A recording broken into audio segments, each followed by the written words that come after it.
Hey, it's Yoshimitsu from the Disney Infinity subreddit and DisneyInfinityCodes.com, and in this video I'm going to show you how to use the replayer Creativitoy to show or hide any toy in the toy box.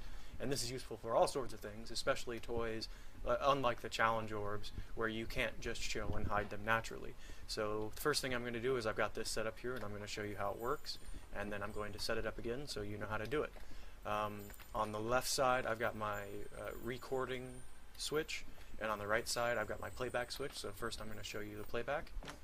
I've got this mountain wedge here that I've programmed to show and hide when I turn the switch on and off. And if I wanted to, I can go ahead and start recording, and you can see the little red dot there indicating that you're recording, and just add something else, stop the recording, and now we can show and hide that as well. So the other thing you can do here is, let's say I don't want this mountain wedge anymore. Go ahead and go back to record, and then just remove it. Stop the recording. And now we just have the second one. Alright, so how do we do this? It's pretty simple. Let's go over to this side, and as you saw, the three toys I'm going to need for the base setup are two switches and my replayer. I'm going to go to my favorites because I've got them all saved here. Put one switch there, one switch there, and replayer I just like to put in between them. And we want the on connection here to tell the replayer to start recording, and the off connection here to tell it to stop recording. And here on we want to playback, and on off we want to clear.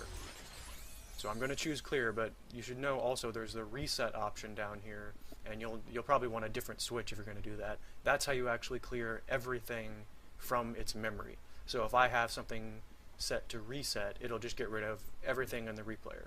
But yeah, I'm setting this to clear for now. Okay, so now we want to record, and just like before, place any old thing and then tell it to stop, and now we can show and hide that object. So yeah, that's pretty simple. If that's all you need, then you're pretty much done here, but there's a couple other things I'm going to show you about the replayer. One is that the order that you place things is going to actually be... Oh, I need to start recording actually. The order that you place things is going to be reversed when it plays back, and I'll show you what that means once I place a couple more things.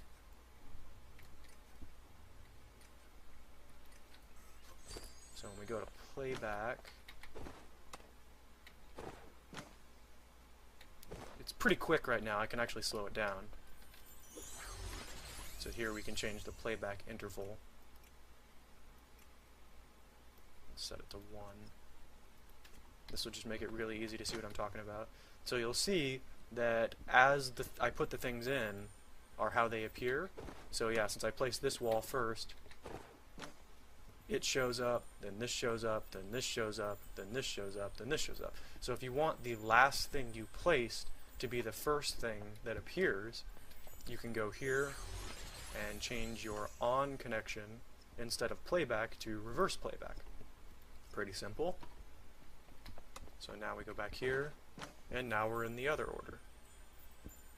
And depending on what you're doing, that can be really handy, because you may want, if you're building a large setup, let's say, you may want the last thing you place to actually show up first. So yeah, that's possible. Another neat thing you can do with the replayer toy, and this will involve setting up a second one, but when these objects are gone, they don't exist anymore, obviously. I'm going to use actually a bigger object just to make it really clear what I'm going to be talking about. But I'm going to add something very large. Something that takes up lots of space. So yeah, like one of these terrain blocks would be great. So let's put it here, just so we don't interfere with anything else I've got recorded. Stop recording. Now it's gone. And yeah, things are slowly popping back in. I'll go ahead and change this back up to pretty much instant, so we don't have to wait for everything to pop in.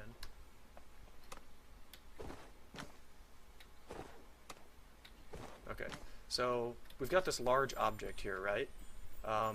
One thing you can do with the Creativitoy, the replayer toy, is you can put essentially two objects in the same space, and we'll set up another replayer.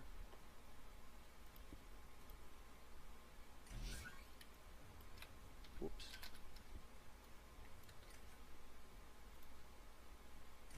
It's going to be just like before, so I'm going to kind of breeze through this.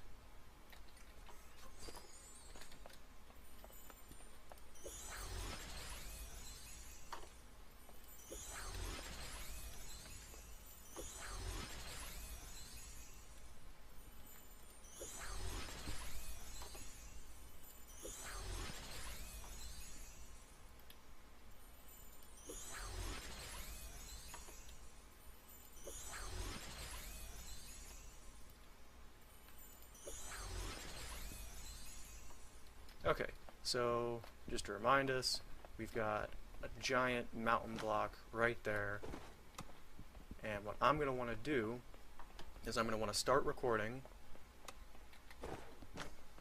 and just put anything else there. I'm going to make it, again, something somewhat large just so we can tell what's going on, so let's put a building of some kind. Need something bigger than that. I don't have most of these unlocked. I guess I can just go and buy one, but okay, that'll be fine. So let's go ahead and put this right where the other one is. So yeah, now obviously that's very much in the same space as the other toy, but we can hide it, and now we can have two toys in the same space that alternate depending on whether you're showing the toy. And I haven't actually tested this on PC, but I'm pretty sure if I show this, it'll even pop in collision. Yeah, so you can even have literally two toys in the same space, it kind of getting around the game's built-in collision. And that can actually be, I was just thinking of this as doing this video, but that can be handy for a whole bunch of things. I may do another video showing you guys what you can do with that. But yeah, so you can put two toys in the same space that way. The other thing that I wanted to show you, gotta remember what it was now. Well, I mean, I guess that's pretty much it for now. I'll probably do another video where I show you some of the other cool things you can do with the replayer toy. But this is definitely one, oh, I remember now, just a second, but this is definitely one of the most powerful toys in the game. And one thing that I can show you with that, so if you're playing on a console, let's say, you have to pay close attention to this meter over here, because it will keep track of like how much stuff you can have in the toy box. Using the replayer, you can actually get around those limitations somewhat, because you can show and hide objects that take up memory.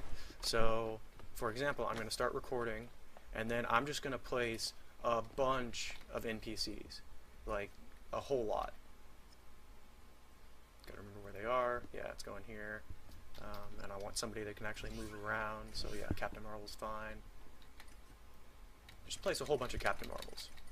And you can see the meter on the right already building up, right? So I'm just going to keep placing them. I want to get that meter as high as we can get it. Hopefully they don't step on my switch.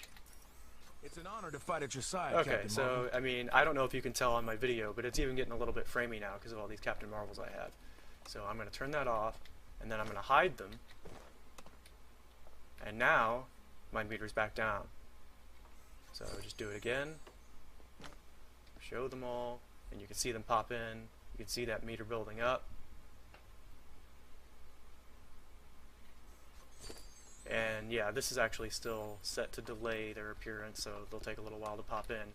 But as you can see, you can hide a good amount of stuff with this toy.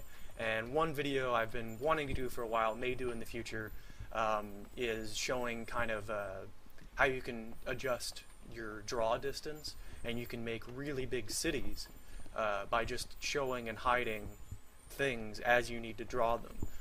It can really help you get around the toy box limitations using this toy. So that's it for now, and I'll see you guys again in my next video.